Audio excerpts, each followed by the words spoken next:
Yeah. Oh wait, Pete, I want to hear about that trade first from last week. Yeah, so I mean, it was just what I emailed you guys. It was Marshall. Oh right. We did talk about that. I forgot.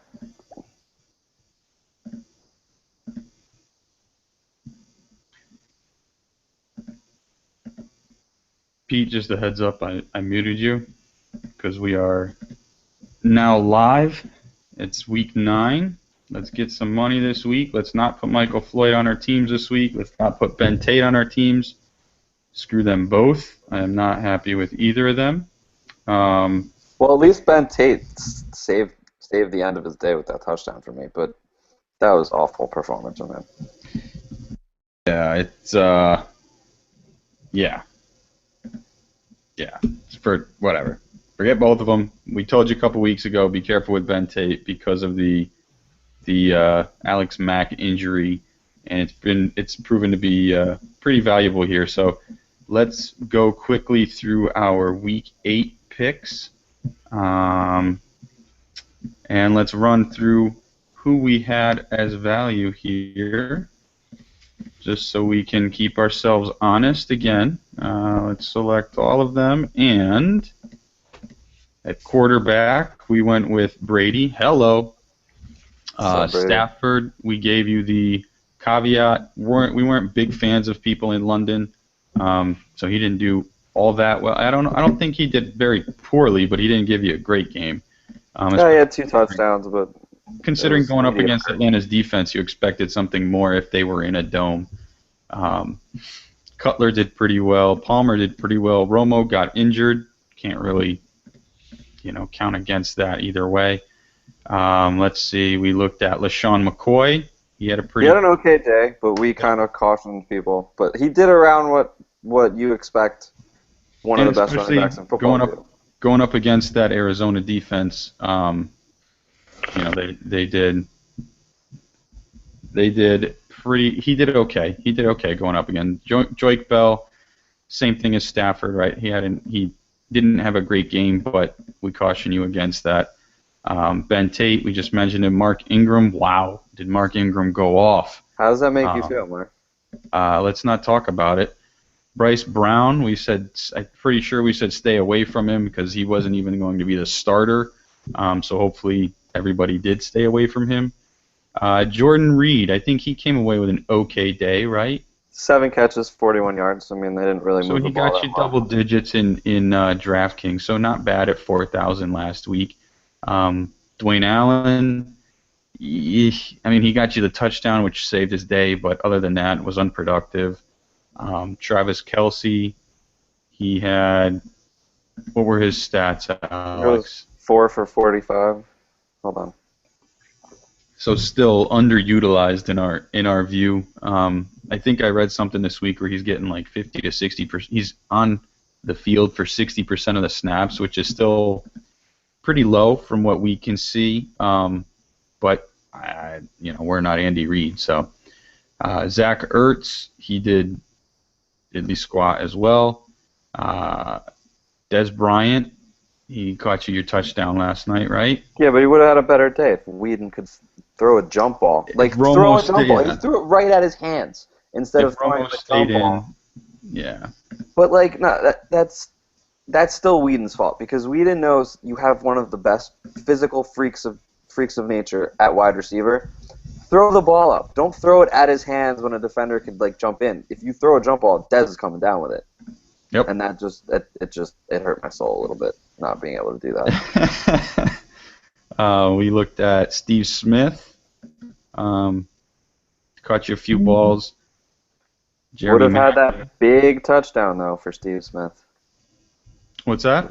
There's a lot of controversy on that call for in Baltimore because of the push-off that would have won the game for Steve Smith. Yeah. The play was there. It happened. So just remember, put it in the memory bank.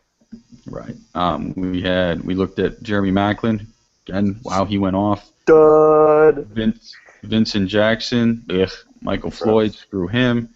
Percy Harvin, we said to not touch him. We said to stay away from, and good job if you listened to us. Thank you. Devontae Adams, he did pretty darn well. The Saints seemed to blanket Jordy. They double-teamed him pretty much and said, okay, beat us with Cobb. They beat him with Cobb, and then they said, okay, beat us with Adams. PPR-wise, he did very well, but at the end of the day, Rodgers got hurt, and that totally crushed that offense's momentum.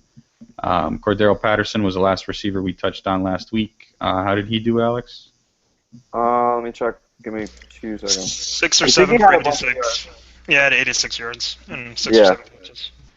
Yeah, he had 12 targets, but only caught 6. 10 yards on the ground, 86 in the air. So not bad, and digit targets as well. I think he had double-digit targets as well. So all in all, not a terrible outing from him. But let's see what we got going on here.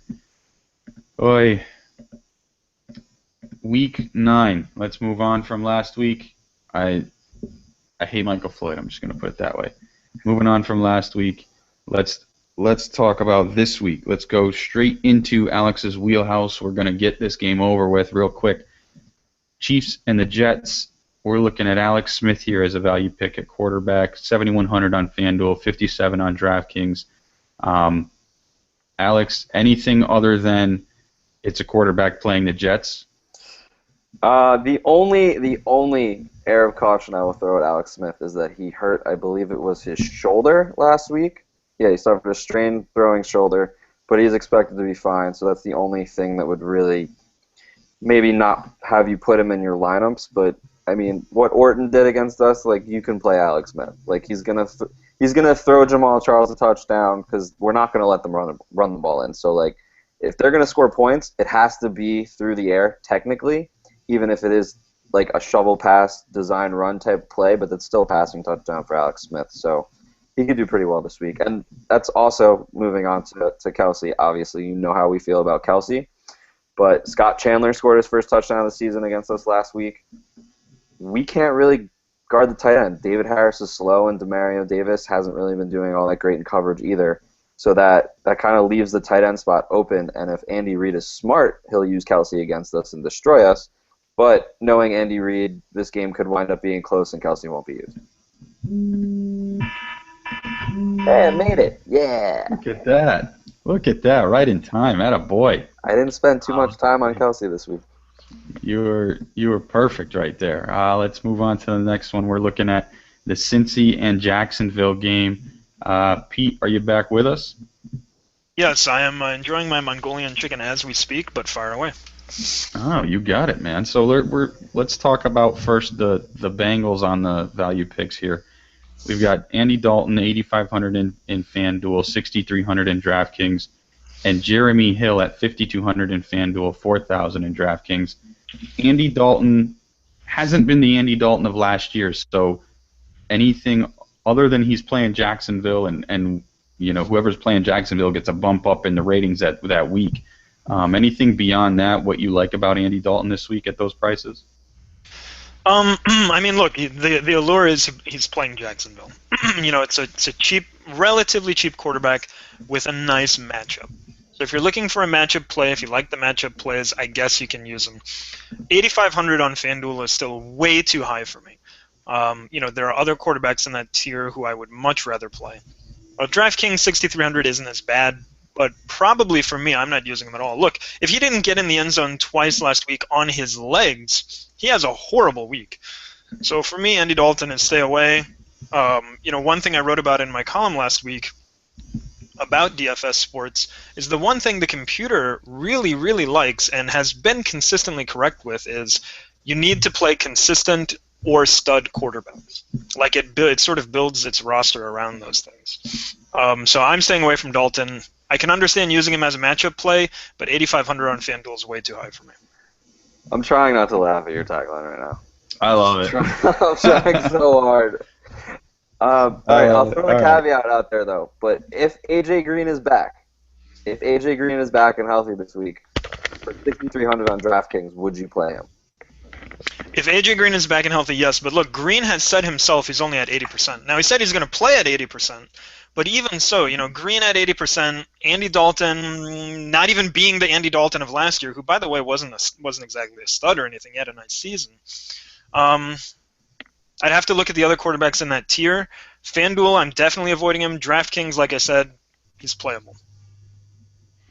Okay, and Jeremy Hill, what we're looking at is He's going to fall into the end zone once.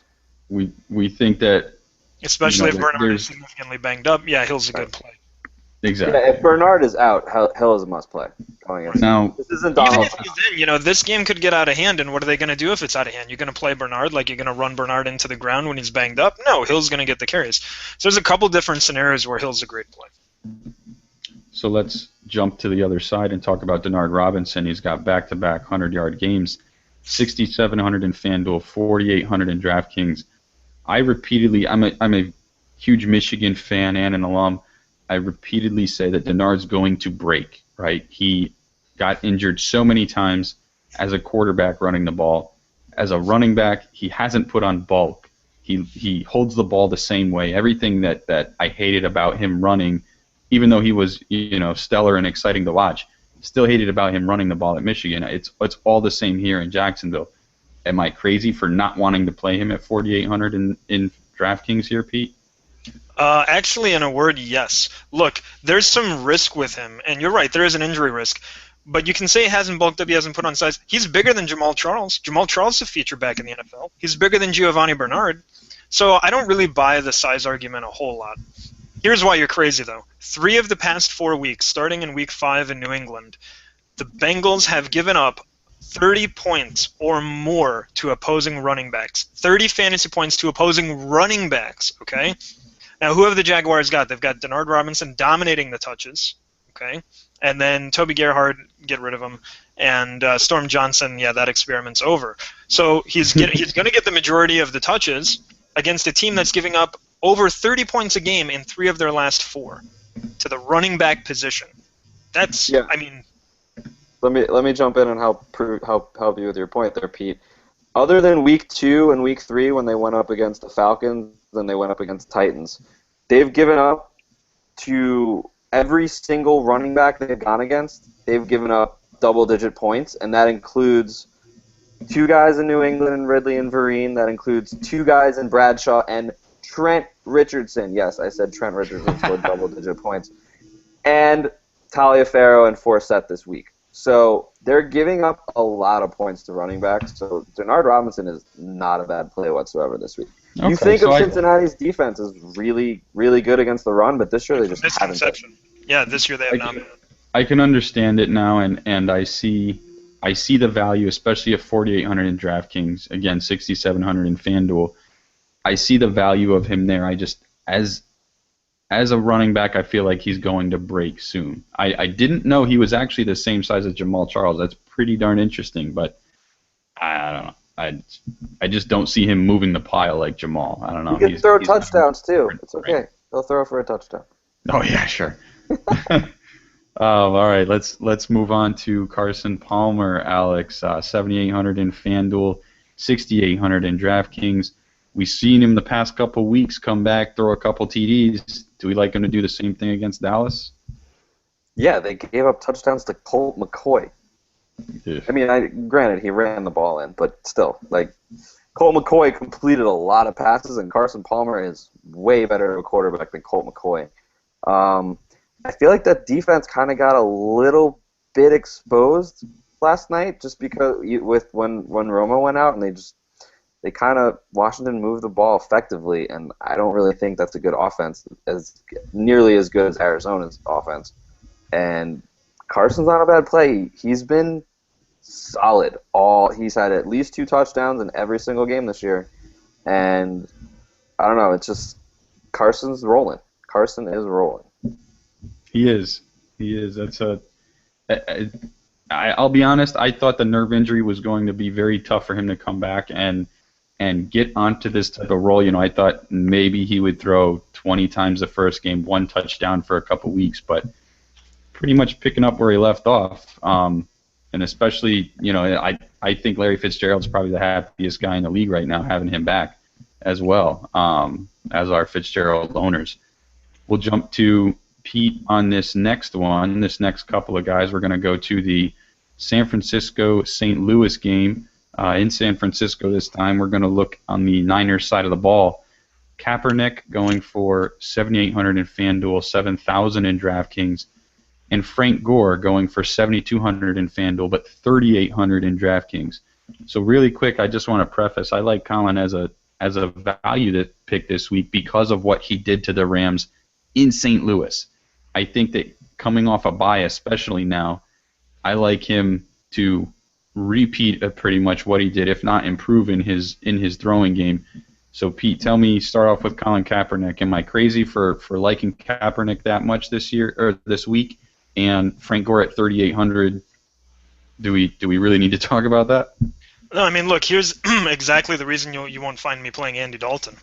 You can play Dalton at 8,500 or Kaepernick at 7,800. I mean, that's not even a choice to me. Like, that's, it's so far beyond an option. I'm playing Kaepernick hands down. Also, as you pointed out, they're playing at home this time, so potential for a bigger week there. Just today, St. Louis traded for Mark Barron, probably going to come in and play safety for them because their starting safety's out. So look, you have a softer matchup. You're at home instead of on the road. I think Kaepernick is a great play this week. He's a name that people may forget about because he's coming off a bye. The recency bias. He didn't do a whole lot, recently for you. He didn't do anything last week. But man, 7,800. This is a great play on FanDuel. DraftKings at 7,000. That's also a good price. And Gore, I'm avoiding on FanDuel. His price is too high at 7,200. But on DraftKings, yeah, way too high. But on DraftKings, coming out of the bye, Gore's got a little extra rest. The Niners can look at it and say, hey, we got to get this guy more involved. I like Gore a lot at 3,800 on DraftKings. He was awful against them last time, though. 38 yards, 16 carries. And it's a good point, again, on the road at St. Louis. I just got to feel like the Niners they're going to look at they're going to look and say, look, when do we do well? When do we perform well? Oh, when we feed Gore the rock, when we get the run game going. So I kind of feel like this could be a game where he gets a little more work. But you're right. There's definitely red flags. Ignore what I just said. I just saw something interesting. I was just looking at Frank Gore just after I said that. In the 4 away games they've had this year, he has rushed for 66, 10, 38, and 20 yards. In the home games, he ran for 63 and a touchdown, 119 plus all those receiving yards in that game against Philly, 107 yards against Kansas City. Oh, so just the 3 games. So this is the 4th game at home. All 3 games at home, he's been double digits. All 4 games away, he's been 6 points or less. So love it. You just sealed it up for me. Home road splits. You love it. You just sealed it up for me. So I want Carlos Hyde. We'll play Frank Gore as my flex play more than likely this week in DraftKings. So let's jump to our next game then. Alex, looking at the Dolphins this week, playing the Chargers. We've got Lamar Miller listed here in our value pick, 7,300 in FanDuel, but 5,600 in DraftKings. Jarvis Landry is our wide receiver in that game, 5,200 in FanDuel, 3,400 in DraftKings. I don't think we really need to touch all that much on Lamar Miller other than at those prices, you're getting a number 1 back, right? Somebody who's going to get a couple of targets out of the backfield, 15 to 20 rushes a game. So spend most of your time on Jarvis Landry. Why do we love him this week? Well, you said everything I need to say about Lamar Miller. He's a number 1 running back with basically no competition for touches. So he's a decent bet to have a solid day. And Ronnie Hillman just ran all over them last week, even though they were ahead. With Jarvis Landry has kind of come in and really been Tannehill's almost, I want to say, number 2 target behind Mike Wallace. Brian Hartline hasn't done anything really this year. Charles Clay has been a shadow of himself from last season as well. And Landry's kind of come in and overtaken Rashard Matthews. I know Rashard Matthews had that touchdown last week, but they're playing Jacksonville. They just threw the ball to whoever was open. That had nothing to do with usage or wanting to target Jarvis Landry, because Jarvis Landry, for I think it's 3 weeks in a row, has been the 2nd most targeted receiver in Miami.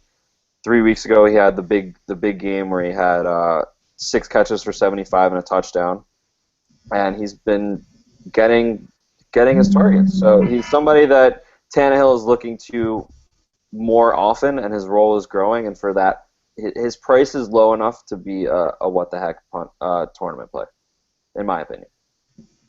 Okay. And before we go on to the next grouping, just want to warn people we're trying to stay short on our limit because we got a lot of guys to talk about, and we don't want this thing to drag on forever. So if you hear an alarm going off, it's not you. It's not a fire alarm in your building.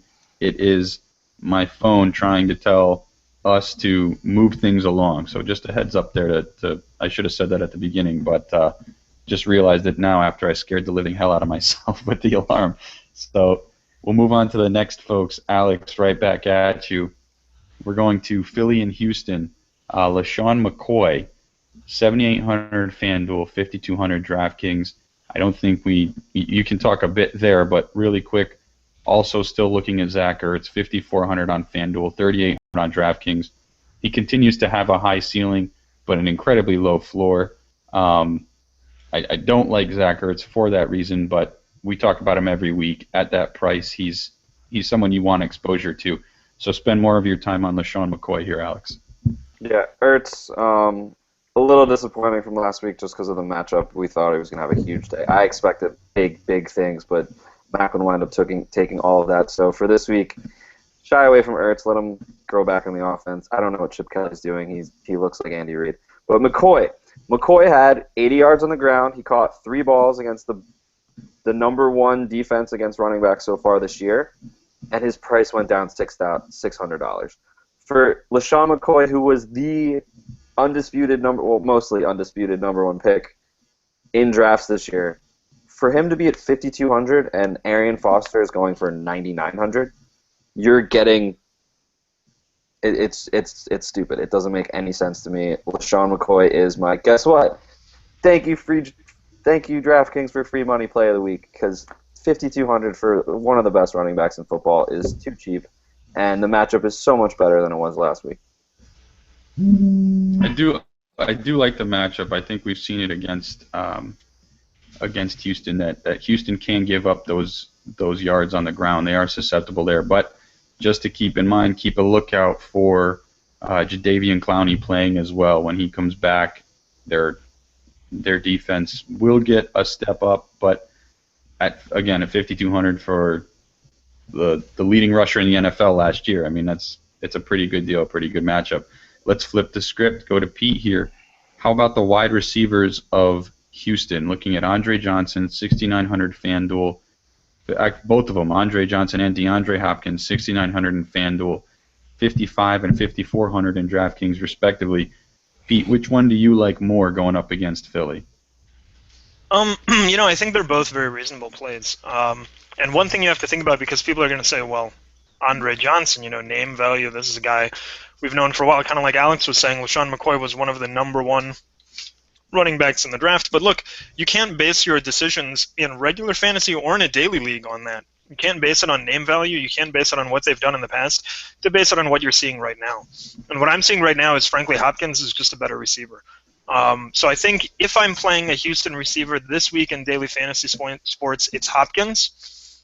But honestly, I don't think I'm using either. I think their price is still a little too high to make me want to rely on one of them in my lineup.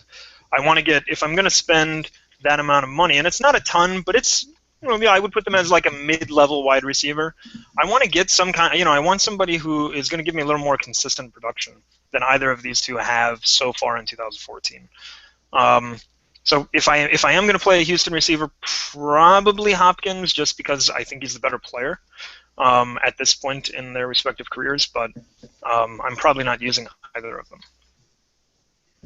All right, good. I mean, good talk there. I agree with you. I like Hopkins more than Andre, just because of what they've done this year and how Fitzpatrick has targeted Hopkins more this year. I think if you're putting in multiple lineups, you need exposure to a Houston wide receiver just because it's Philly, and we saw what Fitzgerald did to them last week. We saw John Brown with that speed breakaway on that, at the end of the game there. It's not a bad play if you have, again, and then if you look at what they were if you have multiple lineups. You look at what they were susceptible to. They were susceptible to the big play. right? I mean, Yes. Larry Fitzgerald's touchdown was on a big play. John DeAndre Brown isn't going to get you that anymore, right? Well, I don't think so, but I think DeAndre Hopkins is a better big play option, right? And Exactly. I don't think I'm agreeing with you. Yep. I absolutely agree. Andre, at this point in his career, Andre Johnson's not burning right by guys and doing what John Brown did. We'll put it that way. Alrighty, let's move on to the next game. Colts and Giants. Dwayne Allen, we seem to talk about him every week as well. 6,200 in FanDuel, 4,100 in DraftKings. Alex, for a guy that catches a touchdown almost every single week, Dwayne Allen, am I secure with him this week as well? Well, all right, looking at the numbers, the Giants are actually really good against the tight end, but lately they haven't been whatsoever, and I think with John Beeson being out again, this could be an issue. They've struggled against teams that throw out multiple tight ends. So where they were doing well earlier in the year, they played Fourier, didn't do much. Carlson didn't do much. Garrett Graham for the Texans didn't do much. Niles Paul, when Reed was still out, didn't do much. And Toilolo against the Falcons didn't do much. But after that, Ertz and Casey both had a touchdown in Week 6, and then Gavin Escobar had 2 touchdowns last week. So it seems to me that they struggle against multiple tight end sets. So those numbers are kind of misleading. So, yeah, I mean, I feel like Allen's going to get in the end zone again. Okay. Now we'll flip back to Pete. Looking at the Giants receiving core, Odell Beckham and Ruben Randall, pretty similarly priced, 66 and 6,400. Robot. I warned you this time. I didn't let you go through it.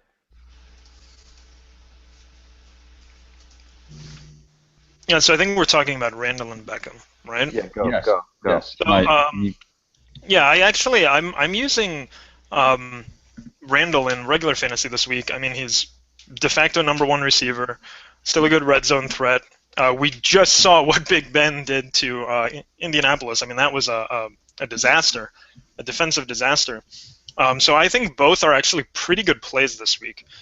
Between the two, if I had to pick one, I don't know. It's close. Randall's a little cheaper. I see Randall's $200 cheaper on FanDuel. I'd probably play him. And I still like his red zone potential a little above Beckham. And I believe he remains their target leader. So I'll probably play the target leader who's a little cheaper with red zone potential over Beckham. I think Beckham's maybe the upside play, but Randall looks like a really nice play this week on Monday night.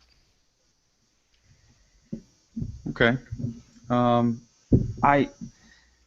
After seeing what Big Ben did to this Colts defense, I guess I'm a little worried in thinking that the Giants can do the same thing, right? Not let Eli throw for 600 yards or whatever it was, but getting Antonio Brown had 2 touchdowns, Martavis Bryant had a touchdown, Marcus Wheaton, I'm not sure if he got in, but Heath Miller, right? He had everybody seemed to get in the end zone or have a huge day.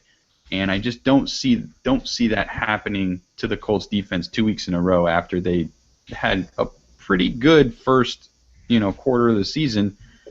They gave up a lot of points, but it didn't seem like they were giving up a lot of yards. And then Big Ben comes in, blows them up. So I guess I'm with you there. I'm kind of leery on which one to pick, if either. Especially since they're still since they're going to be without Victor Cruz all year. It'll be interesting to see what they do off the bye to see if they can get back to the team we saw in weeks like 3 to 6 there, right, when the offense actually started driving the ball. It'll be really interesting to watch that game. Not sure if I'll personally have exposure to it, but we can talk about that in our Thursday show. For now, we'll move on to the... One real quick, Mark, what I was going to say is, you're right, Big Ben did come in and light him up, kind of an anomaly, we think. But look, Vontae Davis was out. And probably will be again. So I don't know how much that hurts this Colts defense, but from the look of it, I mean, 51 points and 6 touchdowns to Roethlisberger. I think you want to get our Giants receiver in your lineups this week. So, yeah, no Vontae Davis is a big loss for them. That's a huge loss. He was playing he was one of the top corners in the league before he went down. So yeah, that is actually a very, very, very good point. But Landry's back this week. Interesting. I mean, He's First not really week back. the pass defender that. Yeah, that he's need, not but great. he's gonna change the offense. Something to take into account. Something to take into account. So we'll move on to the next one. Skins and Vikings. Jordan Reed at 5,500 in FanDuel, 4,400 in DraftKings. Alex, is he gonna get into the end zone this week? I don't know if he's necessarily going to get in the end zone, but we know that if Colt McCoy is playing, he's going to target Reed, and whether that means a lot of yards, it's still free points on DraftKings.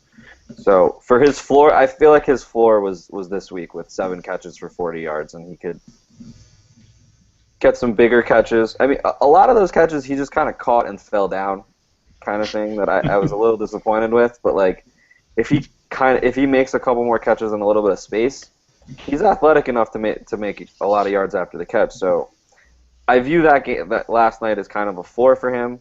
So if you want 11 plus points out of your tight end spot for not too much, he's really not that expensive. So it's a good play. I don't know necessarily gets in the end zone, but against Minnesota, they're not very good. So we'll see. And we've seen. I like his floor. He's a better 50-50 than a tournament play, in my opinion. Okay, we've seen his athleticism in the past, right? And that catching the ball and falling over isn't normal Jordan Reed. So you look for him to I get think out it was of that. also they were talking all game long that like Cole McCoy was kind of underthrowing or like missing his receivers. Like early in the game, he threw a couple passes to Deshaun that if he gave him a little bit of lead or threw it right at his hands, Deshaun would have been gone. But he kind of threw it behind him. Deshaun fell down. So like I think it was more Colt McCoy than it was Jordan Reed. But Colt McCoy is still targeting him. So if he can get that stuff fixed this week, and targets them where they should be targeted and where they can make more out of their catches, they're all gonna improve. All right, we'll move on to another tight end. I don't think we really have to spend much time on him. Going for 7,800 in FanDuel, 5,600 in DraftKings. That 5,600 in DraftKings is really the reason we're looking at him, and that's Julius Thomas going up against the Pats this week. So, unless you have anything outside of, hey, he's Julius Thomas and he's only 5,600 in DraftKings, Alex, do you have anything? Can we move on to the next guy? You can move on, but hey, it's Julius Thomas. Before the last 2 weeks, he had a touchdown in every week before that, including 3 of the 5 weeks that he started off, he had multiple touchdowns. So for 5,600, you got to be kidding me. Peyton knows. Peyton hasn't thrown him a touchdown in 2 weeks. He's getting a touchdown. And not only that, Gronk just went for 3. So these guys always go back and forth. So I could see Julius getting multiple TDs. And Martellus Bennett just had a great day against them too. So that for me is another, thank you DraftKings for free money. Julius is definitely in almost all of my lineups this week. But I think we talked about Bennett last week, how tight ends have actually been performing well against the Patriots of late. Exactly, and that's why you it's also recommended Bennett last week. Yep. Chandler Jones is out for the year. Mayo is out for the year. Their defense is struggling, so their linebacker core isn't as good as people think it is, even though their defense is playing well because of Durrell and the rest of their secondary. But their front seven can be beaten, and that's where the tight ends come in strong. So let's flip over to Julian Edelman. He's going for 6,800 in FanDuel, 4,100 in DraftKings, Pete. At those prices, he's pretty darn low for someone who's going to get you double-digit targets every single game. Yeah, I mean, look, he had a very, very down week this week against the Bears, but that game just got out of hand, and why throw it to Edelman when nobody on Chicago could guard Gronkowski? I mean, nobody. So I think it was just an anomaly last week. I don't know if I'm playing him on FanDuel at 6,800, but wow, 4,100 on DraftKings in a PPR. I like him a lot better in the full point PPR format. And raise your hand if you think this game is going to be a shootout. So I think Edelman is a very good play at DraftKings this week. You get the full point instead of only a half point. I think he's going to get the targets, as you said, Mark. I'm not scared off from his 1-point performance last week, so I like Edelman on DraftKings. Probably can do better on FanDuel. Yeah, it seems like a lot of recency bias there on DraftKings, but that's kind of what we get from them and how we identify a lot of these values. So let's move on to our next pick. I'll be really interested to see you fit this into 1 minute, Alex. Michael Rivera, tight end for the Raiders going up against Seattle. 5,000 in FanDuel, 3,200 in DraftKings. Not very well known by anybody, so go ahead and tell us why we should think of playing him this week. All right, so for me, Michael Rivera is kind of like Clay Harbor was earlier in the year after that big week where I kind of said he's got decent floor, not a great ceiling, but he's going to be one of those guys that's going to get passes. And I read recently that the coaching staff was impressed with how he played this week because he had, I believe it was 8 or 9 targets for 7 catches and 83 yards. And before that, he hadn't really had more than 2 targets in a game. So he kind of impressed converting on most of his targets. And I feel like Derek Carr and the coaching staff has kind of grown a little bit more comfortable with using him, and I think going forward he's a decent play. And also, the Seahawks give up a lot of points to the tight end this year. I mean, I know their corners are great and their defense is great, but especially without Bobby Wagner, they've kind of struggled against the tight end, and he could provide some nice value being that cheap if you want to go the cheap route. Yeah, right on time. Right on time. Well done. All right, let's move to the next one. Another one with the same type of scenario here, Alex. I'm going to be interested to see you fit this one in. Flip to the other side of that game. Paul Richardson, receiver for the Seahawks, 4,900 in FanDuel, flat 3,000 in DraftKings. Same thing. Go. All right, so since Percy left, Paul Richardson has gotten himself into the rotation. He missed a tough catch, but it was a deep ball from Russell Wilson. So they're looking for him to go deep because he is that deep threat that they kind of really haven't used Harvin like we expected him to be used. But he's a great vertical threat in the passing game. And with Harvin out, they need someone else in that passing game other than Doug Baldwin to catch passes. And he's going to start the same with Michael Rivera. He's going to go up and up and up, but I like his upside way more. And as a tourney play, there isn't a better wide receiver tourney play at 3,000 than Paul Richardson.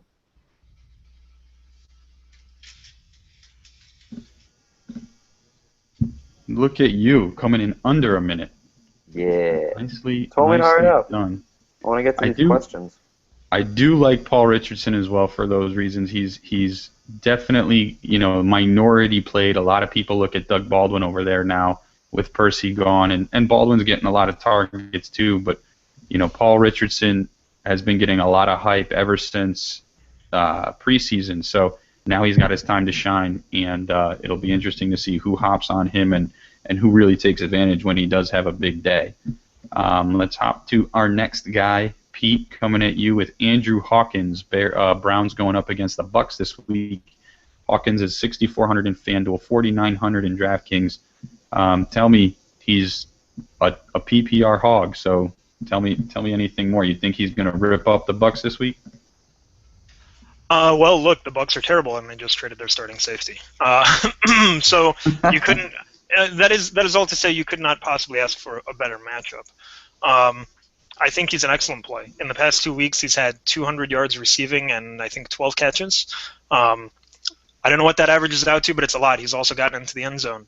So I think Hawkins is a name that is not similar to some of the names we talk about every week. He's not on a lot of people's radars, but he's an excellent daily play. And cheap, overlooked, not going to be a high percentage played, and frankly has been incredibly productive. Like, what more could you possibly ask for? And incredibly consistent other than that Pittsburgh game. Right, and the last 2 weeks has been incredibly consistent as well. And out of those 2 weeks, he's had a couple of good matchups, but the Bucs, I think, are probably the worst pass defense in the NFL right now. And if they're not, they're real close to it. So you could not ask for a better matchup for a receiver who's on a little bit of a tiny hot streak here. And in these half-point and full-point PPR formats, catches count. So, yeah. I mean, I think I'm using him. Very good point. Very good point. Next up, we'll hop over to the other side of that game, Alex. Mike Evans going up 6,000 in FanDuel, 4,700 in DraftKings. Is he going to produced like he did this past week. He had a decent game, but overall their offense kind of fluttered when I thought it was really going to go off. So why is anything different going to happen against Cleveland? I think they're going to make a commitment to really try to get him more involved on a week-to-week basis from here on out. There were rumors about, we were kind of hoping that Vincent Jackson would get traded today just so that Mike Evans would just be probably the best play of the week. But they're in a full rebuild at this point. I mean, as soon as Charles Sim comes up off IR, I think he's going to be starting over Martin. They just got rid of Barron. They're blowing it up. So it would be in their best interest to see what they have in Mike Evans and see how good he could be moving forward. So I feel like they're going to try to get rid of his learning curve is going to be taken away, and they're just going to force feed him the ball and hope that he just blossoms with being force fed the ball, and into next year he'll be way ahead of the curve in terms of coming into a second year as a wide receiver. Would be nice to see. Would be nice to see, especially when I play him. Yeah, he's in my lineup.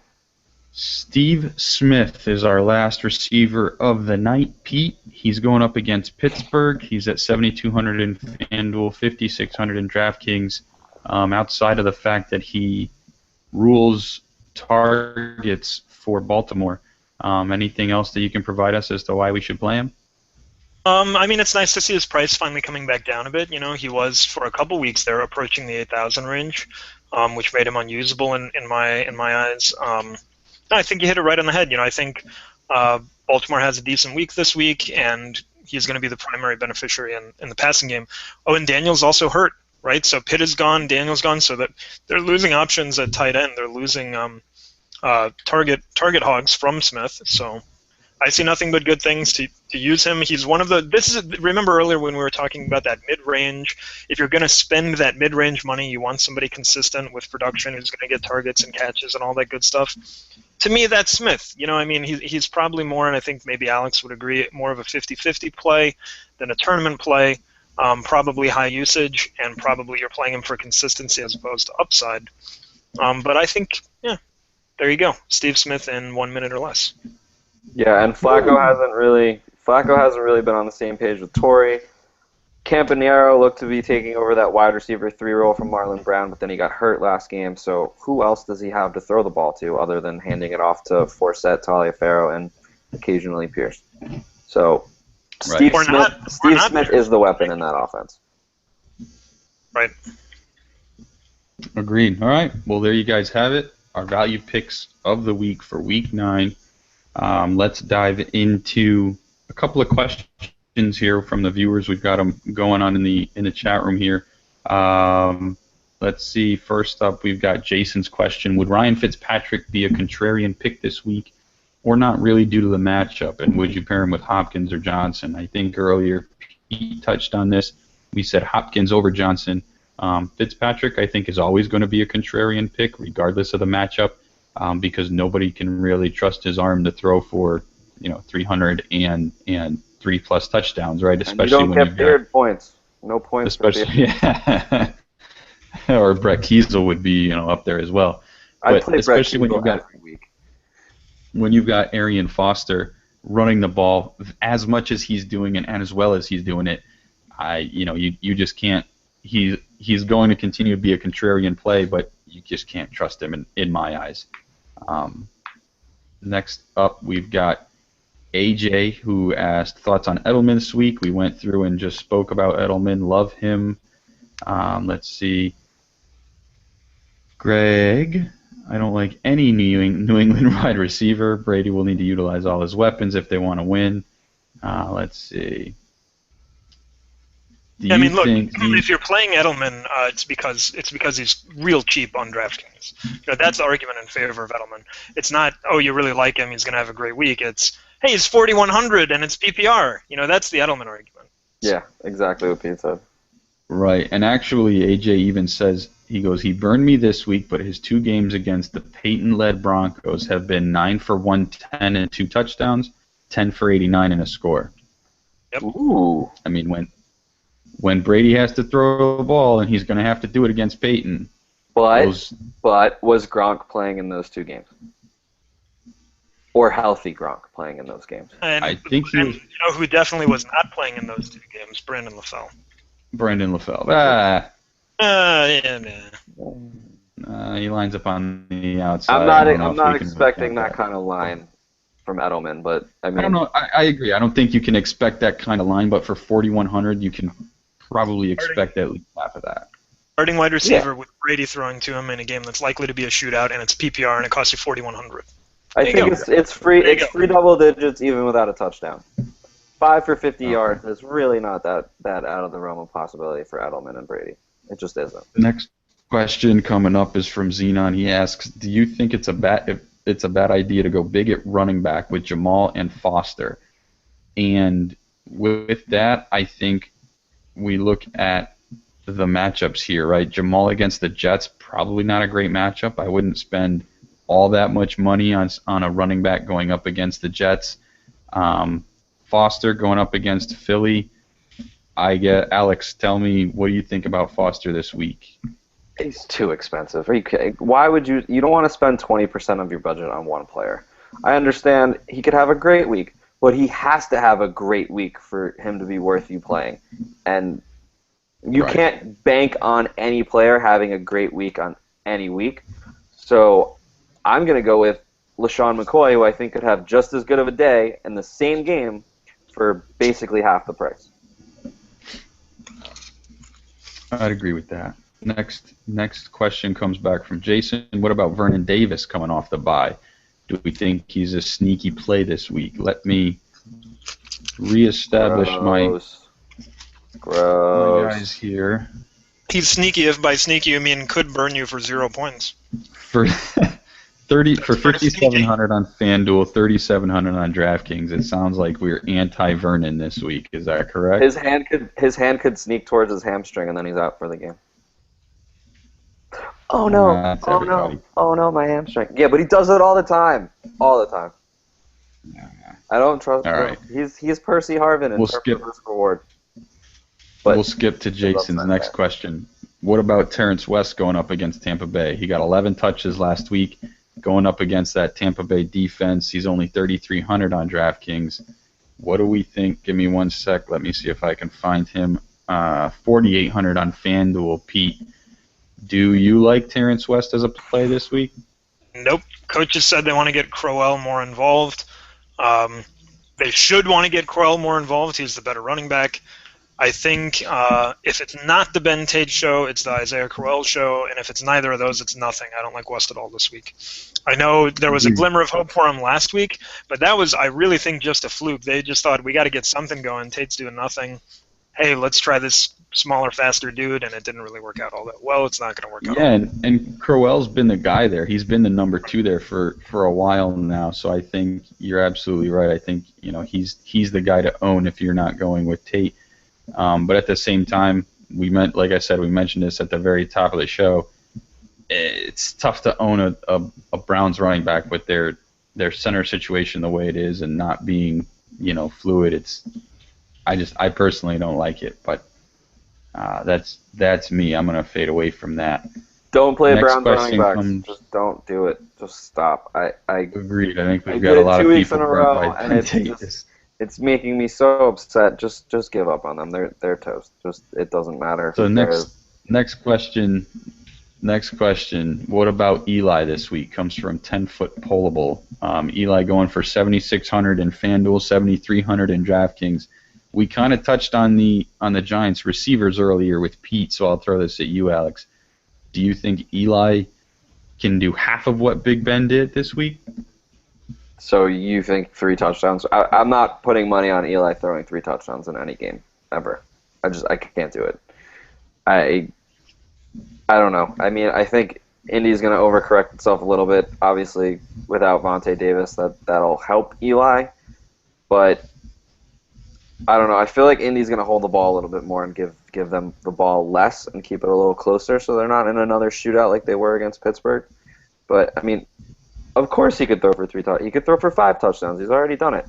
But I don't know. I think there are better options for a little bit less money especially on DraftKings. What's Eli going for? 73 on DraftKings. and 76 on Yeah, FanDuel. I don't like it. It's a better play on FanDuel, but DraftKings, no. No, thank you. Okay. Interesting take. Greg asks, what about Brandon Cooks? He leads the Saints in receptions and at a good cost. They're the Thursday night game this week, I think. We don't typically touch on. Yeah, we didn't really talk about Thursdays. We don't touch on Thursday games typically, but a Saints receiver going up against that putrid Carolina secondary, I wouldn't say no.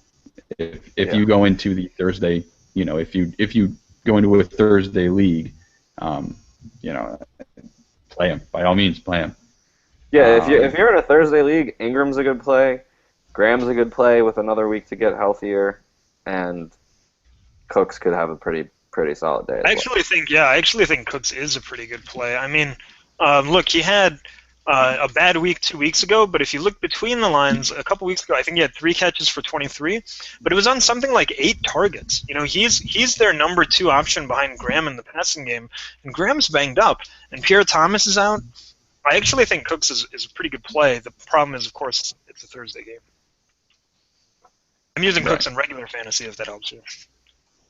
Right, and the same thing on Ingram, right? He had a hell of a game against the Packers. I don't see him repeating that against the Panthers, but he'll have a good game again with, him. He's going to get all the carries again, so not a bad play for Ingram as well if you're in that that type of a league. Let's see. Next question. Last one we have here. Oliver. How about Brandon Oliver against MIA and Alfred Morris? I think I heard Matthews is probably back this week. Is that true? Any confirmation on that? Hold on, I'll look it up. Give me a second. If Matthews is back, I don't like Oliver at all. I think that's clear, right? But as he's looking that up, what about Alfred Morris this week? What's the price? Alfred Morris going up against the Minnesota defense is $6,800 in FanDuel, $3,900 in DraftKings. Wow, $3,900 is a great price in DraftKings. I usually avoid Morris because he doesn't catch any passes. Like, he just doesn't catch any passes. And that's a real problem when you're playing in a half-point or full-point PPR format. He's just going to get outscored by somebody who costs less.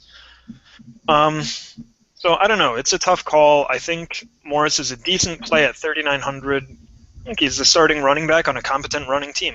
Okay, $3,900. There you go. But he's not going to catch any passes, so... Yeah, Minnesota's pretty solid against the run, also. So it's kind of but like Pete was saying, that for that price for a guy that's going to get, is going to get the ball, it's not bad. But they showed an interesting stat last night that with Griffin under center, his yards per carry is twice as much as it is without Morris without Griffin. So I think he's a better play and hopefully stays around this price range till Griffin comes back.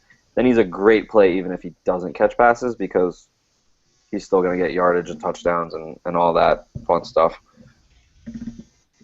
So how about we switch back to Oliver real quick before we sign off for the night? Alex, did you get a chance to look up those? There is a chance that Matthews plays, not a guarantee. There is a chance, but with Oliver, if he doesn't play.